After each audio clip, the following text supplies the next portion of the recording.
پچھلے نبیوں میں سے کوئی نبی پوری دنیا کا نبی نہیں، پچھلے نبیوں میں سے کوئی نبی قیامت تک کے نبی نہیں۔ پھر خداوند قدوس نے فیصلہ کیا کہ ہم آخری زمانے میں ہم اپنے محبوب کو بھیجیں گے جو پوری دنیا کے نبی ہوں گے، آخری نبی ہوں گے، ان کے بعد کوئی نبی ہوگا، ان کو آخری کتاب دیں گے قرآن مقدس، اس کے بعد کوئی کتاب نہیں، ان کی شریعت آخری شریعت ہوگی۔ آپ تشریف لائے، خداوند قدوس نے فرمایا کہ ہم نے آپ کو بھیجا ہے، آپ کا دین، آپ کی تعلیم، آپ کی کتاب کی تعلیم پوری دنیا کے اندر تمام تعلیمات پر غالب آئے، اس لیے ہم نے آپ کو بھیجا۔ هو الذي ارسل رسوله بالهدى ودين الحق ليظهره على الدين كله، اللہ نے اپنے محبوب کو ہدایت کے ساتھ، دین حق کے ساتھ بھیجا تاکہ اب یہ دین تمام دینوں پر غالب آ جائے، اس لیے کہ پچھلے دین مٹ چکے ہیں، کوئی محفوظ نہیں ہے، اس کو محفوظ رہنا ہے۔ پوری دنیا کے اندر اللہ کا من پسند دین یہ ہوگا، ان الدین عند اللہ الاسلام۔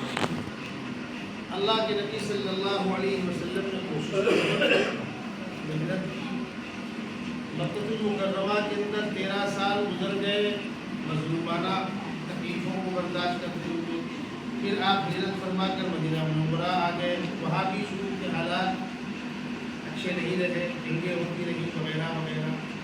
فتح مکہ کے بعد خطہ حجاز میں امن پیدا ہوا اور اسلام کو غلبہ نصیب۔ وہ تو صلح حدیبیہ کے بعد حالات نارمل ہو گئے تھے، لیکن اصل غلبہ فتح مکہ کے بعد ہوا۔ 8ویں سال، 13 سال مکہ المکرمہ کے، 8 سال مدینہ منورہ کے، 21 سال میں گزر گئے، 23 سال میں 2 سال بچے۔ فتح مکہ کے بعد غزوہ حنین ہے، غزوہ حنین کے بعد غزوہ تبوک ہے، پھر آپ حج کی تشریف لائے ہیں۔ بقرعید میں ذوالحجہ میں حج ہوتا ہے، محرم صفر ربیع الاول میں آپ کا وقت پورا ہوتا ہے۔ حج کے موقع پر آپ نے اپنے صحابہ کرام کو بہت سی نصیحتیں کی، اس وقت فرمایا فَلْيُبَلِّغِ الشَّاهِدُ الْغَائِبَ، جو کوشش مجھ سے ہو سکی میں نے کی، اب تم میں جو لوگ موجود ہیں وہ ان تک دین پہنچا دے جو یہاں موجود نہیں۔ اللہ کے نبی صلی اللہ علیہ وسلم کی اس وصیت کو لے کر صحابہ دنیا کے اندر پھیلے، ہندوستان میں بھی آئے، مسلمان دنیا کے اندر گئے۔ یہاں پر سب سے پہلے صحابہ کرام کی آمد سمندر کی پٹی پہ ہوئی ہے، ساحل سمندر، کالی کٹ سے لے کر گجرات تک پورے پٹے میں صحابہ کرام کی آمد ہوئی، پھر وہاں سے ملک کے اندر آمد ہوئی، اولیاء اللہ کی آمد ہوئی، خواجہ معین الدین چشتی اجمیری رحمۃ اللہ علیہ اور دیگر۔ الحمدللہ پورے ملک میں مسلمان آئے اپنی اسلامی پہچان کے ساتھ۔ اسلامی اصول یہ ہے کہ تم جا کر جہاں بسو اپنا مکان بنانے سے پہلے عبادت گاہ بناؤ، بچوں کی تعلیم گاہ بناؤ، جیسے تمہارے مکانات ہوں اللہ کا گھر اس سے اچھا ہونا چاہیے۔ اگر تمہارے مکانات کچے ہیں، جھوپڑے میں ہیں، تو مسجد جھوپڑے میں ہوگی، کوئی دقت نہیں، لیکن اگر تمہارے مکانات پکے ہیں تو مسجد پکی ہونی چاہیے، تمہارے مکانات آرام دہ ہیں تو مسجد بھی آرام دہ ہونی چاہیے۔ اللہ کے نبی صلی اللہ علیہ وسلم جب مکے سے مدینہ منورہ آ رہے ہیں تو مدینے سے پہلے آپ نے قباء میں قیام فرمایا، چند دنوں کے قیام کے درمیان ہی آپ نے مسجد کی بنیاد مارا، پھر مدینہ منورہ آئے، ابھی صحابہ کرام کے مکانات نہیں بنے تھے، چھپر اور پھوس کے کمرے تھے اور مسجد کی بنیاد ہوئی۔ مسجد نبوی جہاں اس وقت ہے، اب تو بہت بڑی ہے، میں نے وہ چھوٹی، تو مسجد کے آس پاس صحابہ کرام کے مکانات تھے، اللہ کے نبی صلی اللہ علیہ وسلم کی بیویوں کے مکانات تھے، 9 ازواج مطہرات کے مکانات تھے، حتیٰ کہ آپ کا جو حجرہ روضہ ہے مسجد کا ہی حصہ ہے۔ امام جیسے یہاں بیٹھا ہوا ہوں، امام خانہ ہے، یہ سامنے آپ کا حجرہ تھا، وہیں آپ کا انتقال ہوا اور وہیں آپ کی تدفین ہوئی اور وہ روضے آپ کا سے مسجد بڑی ہو گئی ہے، بیچ میں آ گیا ہے۔ جس وقت مسجد نبوی کچی ہے اس وقت صحابہ کرام کے مکانات بھی کچے تھے. مکے کے اندر بیت اللہ کے چاروں طرف عمارتیں کچی تھی تو مکانات بھی صحابہ کچے تھے. لیکن جب اس خطے کو اللہ نے دولت سے نوازا اور ان کے مکانات پکے ہوئے, ان کی مسجدیں کیسی ہیں آپ دیکھ سکتے ہیں. یہ بات ذہن میں رہے, ہم جہاں رہتے ہیں ہمارے مکان سے اللہ کا گھر اچھا ہوتا ہے. پہلے دیہاتوں میں کیا ہوتا تھا, مسجد کے سامنے کسی کا چبوترا, کسی کا اوٹا مسجد سے اونچا نہیں ہوتا تھا. مسجد کے سامنے کسی کے مکان کی چھت سے لے کمرہ کمیرو مسجد سے اونچا نہیں ہوتا. ٹھیک ہے, اب اس کی تو ہم پابندی کرا نہیں سکتے کہ آبادیوں میں بلڈنگیں نہ بنے گی, لیکن کم از کم مسجد قائم رہے. اور یاد رکھیے گا, اللہ کے گھر کی تعمیر میں لگی جب تک یہ گھر عبادت گاہ کے طور پر استعمال ہوگا, اور انشاءاللہ قیامت تک استعمال ہوگا. اس لیے کہ آپ سے پہلے کے لوگوں نے بنایا تھا, آج آپ بنا رہے ہیں. 100-200 سال کے بعد ضرورت پڑے گی, نئے لوگ اس کو بنائیں گے. عبادت گاہ تو ویسی ہی رہنے والی ہے. اس جگہ پر جب تک عبادت ہوتی رہے گی, نماز پڑھنے والوں کو اتنا ثواب ملے گا, اس کی خدمت کرنے والے پیسے سے, وقت دے کر, کاغذ پتر درست کرا کے وغیرہ وغیرہ. میں آپ کو بتلا دوں, ایک آدمی کے پاس پیسہ نہیں, وہ پائپ میں پانی لے کے مارتا ہے. پیسہ نہیں ہے, پھوڑے سے مٹی گھسیٹتا ہے. پیسہ نہیں ہے, وہ اینٹا اٹھا کے رکھتا ہے. وہ تو کر سکتا ہے. ان ساری خدمت کو اللہ قبول کرے. جب مسجد نبوی بن رہی تھی تو صحابہ کرام پتھر جمع کر رہے تھے. اللہ کے نبی صلی اللہ علیہ وسلم اس کام میں لگے تھے. تو بعض صحابہ نے عرض کیا, رسول اللہ ہم لوگ ہیں نا, آپ بیٹھیے. فرمایا نہیں, اس کام کی جو فضیلت ہے اس کا میں بھی حقدار ہوں, میں بھی اس خدمت میں اپنا حصہ رکھنا چاہتا ہوں. آپ بھی پتھر ڈھو رہے تھے, آپ بھی گارا مٹی اٹھا رہے تھے. ہمارے استاد مولانا صدیق احمد صاحب باندھی نمبر اللہ مرتبہ, آپ لوگوں نے نام سنا ہوگا. ہم تو وہی پلے بڑے, بچپن ہمارا وہی گزرا ہے. حضرت کے کوئی بھی کام ہوتا تھا, مدرسے کا, مسجد کا کوئی بھی کام, تو بچوں کے ساتھ لگتے تھے. حضرت لگتے تھے, اساتذہ لگتے تھے, طلبہ لگتے تھے, سب مل کے بناتے تھے. اس کے ساتھ پڑھتے بھی تھے. تو کیا ہم لوگوں نے وہاں کام کے ہماری تعلیم میں کوئی کمی رہ گئی؟ نہیں. بلکہ جب میں باندہ سے دارالعلوم دیوبند پڑھنے آیا تو ایک استاد نے مجھ سے پوچھا کہ تم وہاں سے پڑھ کے آئے ہو مولانا صدیق صاحب کو. میں نے کہا جی. کبھی سنا وہاں طلبہ کام کرتے ہیں؟ میں نے کہا جی. کہنے کیا ممکن ہے؟ میں نے کہا بالکل ممکن ہے, بالکل ممکن ہے. وہ کہنے کیسے ممکن ہے؟ میں نے کہا آپ اٹھائے پھوڑا, ہمارے اساتذہ اینٹیں اٹھائے تو ہم کیا کھڑے رہیں گے؟ ہم لوگ کے ہاتھ لگا دیں گے. ہمارے محتم صاحب لگ جائے, ہمارے اساتذہ لگ جائے, ہم بھی لگ جائیں گے. وہاں حضرت خود بھی لگتے ہیں, اساتذہ لگتے ہیں, بچے لگ جاتے ہیں, اور چھوٹا بڑا سارا کام ہو جاتا ہے. اور یقین جانیے, زندگی تو بہتا دریا ہے, اس کے پانی کا استعمال کر لو ٹھیک ہے, ورنہ بہ جائے گا تو بہ رہا. ارے سورج صبح طلوع ہوا, شام کو ڈوب گیا. زندگی کے ایک دن کم ہو گیا کہ نہیں ہو گیا؟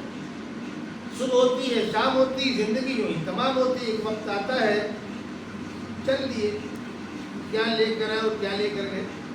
کما بدأکم تعودون, جس طرح دنیا کے اندر آئے تھے ماں کے پیٹ سے بغیر کپڑے کے, روز قیامت میدان محشر میں ہم کھڑے ہوں گے, بدن پر کپڑے نہیں ہوں گے. ہمارے اچھے برے اعمال ہمارے ساتھ.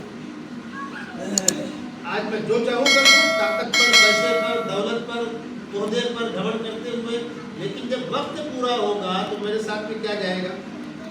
کبھی آپ غور کیجیے گا, جب آدمی کا جنازہ گھر سے باہر نکلتا ہے تو سوچیے, اسی گھر کے لیے اس نے 20 سال محنت کی تھی تو 20 سال محنت کی, اسی گھر پہ ڈوکتا تھا, اسی گھر پہ ناچ تھا. آج سب سے پہلے اس کو اس گھر سے نکالا جا رہا ہے اور کہاں لے کر جا رہے ہیں؟ 6 فٹ کے اس گڑھے میں جہاں نہ کھڑکی ہے, نہ دروازہ ہے, نہ ہوا ہے, نہ روشنی ہے, نہ کوئی پرسان حال ہے. وہاں رکھا, بٹی بانٹ کر چلے. کوئی پوچھے کہاں گئے تھے؟ باپ کو دفن کرنے گئے تھے.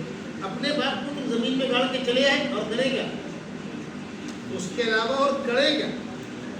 کوئی جلائے, کوئی بہائے, کوئی دفنائے, جو بھی کرنا ہے کرو گے, لیکن اس کی فائل بند ہو گئی. اور کس کی فائل کب بند ہوگی کسی کو معلوم نہیں ہے۔ مسجد ہو، کوئی بھی نیک کام ہو، روڈ چلتے آپ کسی کمزور کو سپورٹ کر سکتے ہیں، آپ ٹرین میں چڑھتے اترتے، بس میں چڑھتے اترتے کسی کمزور کو آپ سپورٹ کر سکتے ہیں۔ اور بندہ ہو، اس ملک میں حالات پہلے کچھ اور تھے، آج کچھ اور ہیں، تو ان حالات کا ہم شکوہ تو کرتے ہیں، لیکن کبھی ہم نے غور کیا کہ پہلے ہم کیسے تھے؟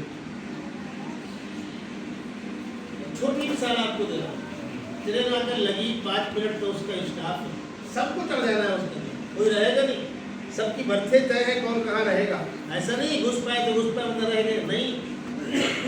ارے فلائٹ کے اندر جہاز میں سیٹ فکس ہے نا بھائی، جتنی سیٹیں اتنی ہی سواری ہوں گی نا، لیکن چڑھنے کے لیے لین میں کیا دھکا مکی ہوتی ہے۔ ٹرین میں چڑھتے وقت کوئی لیڈیز بھی ہوگی، گودے بچہ بھی ہوگا، اس کے پاس 2 بیگ بھی ہوں گے، وہ غریب ڈنڈا پکڑ کے خود چڑھے گی، بچے اور بہت ملے ہوئے ہیں کہ بیگ چڑھائے گی، اس کو دھکے مار کے مرد پہلے چڑھ جاتے ہیں۔ اگر ہم کہیں کہ آپ چڑھ جاؤ، آپ کا ہم بیگ دے دیں، کسی مذہب کی ہونے دو۔ اگر 10 واقعات صبح سے شام تک ایسے ہونے لگے، نفرت بچے گی؟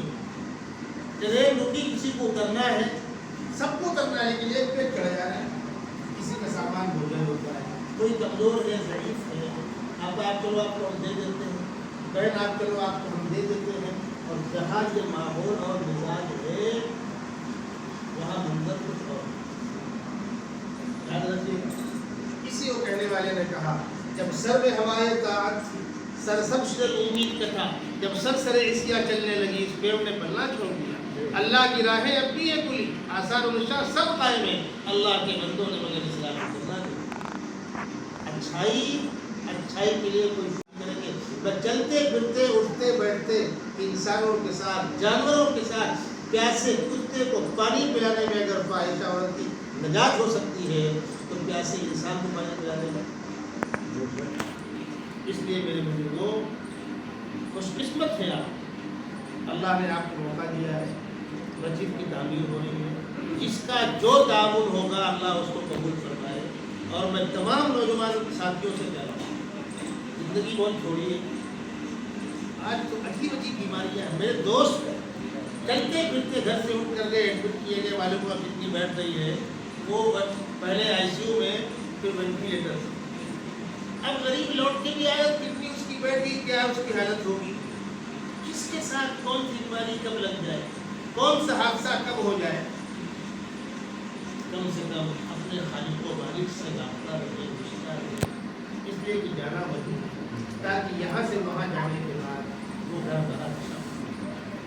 اللہ کے نیک بندے وہ آخرت کے نام پہ گھبراتے نہیں ہیں، خوش ہوتے چو۔ بہت سے بزرگوں کے واقعات ہیں، بہت کا سمجھائے کھڑا ہو گیا، اب کون ہے بولے پر ملک الموت، کیا ہے کام، بولے آپ ضرور کب تک نہیں آیا، انتظار تھا مجھے، دنیا کے جمیلوں سے نکل کے چلو اپنے اللہ کے پاس، ورنہ آبادی جانا وہ لے کر جائے گا، وہ روح لینے آیا ہے، لے کر ہی جائے گا۔ اللہ کے نیک بندے بھی تیار ہے خوشی خوشی، ان کی آخرت میں کھیتی باڑی ہے، باغ بغیچے ہیں، محلات ہیں، وہ اس کے لیے محنت کیے ہیں، اس لیے ان کو وہاں جانے سے الجھن نہیں ہو رہی ہے، اور ہم نے وہاں کے لیے کچھ کیا نہیں تو گھبرا رہے۔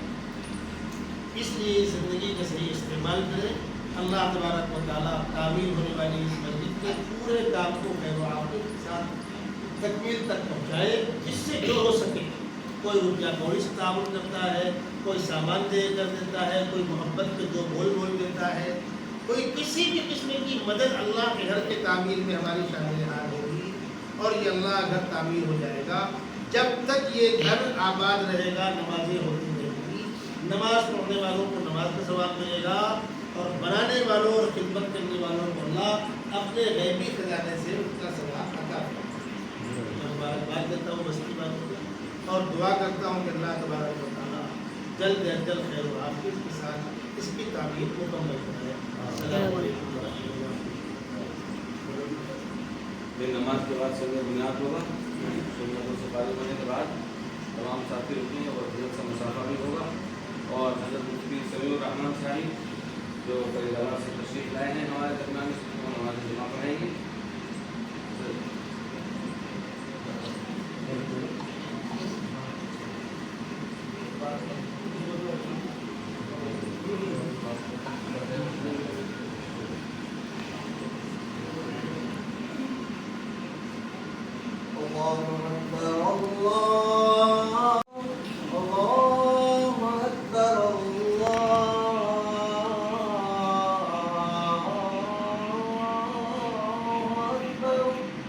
أشهد أن لا إله إلا الله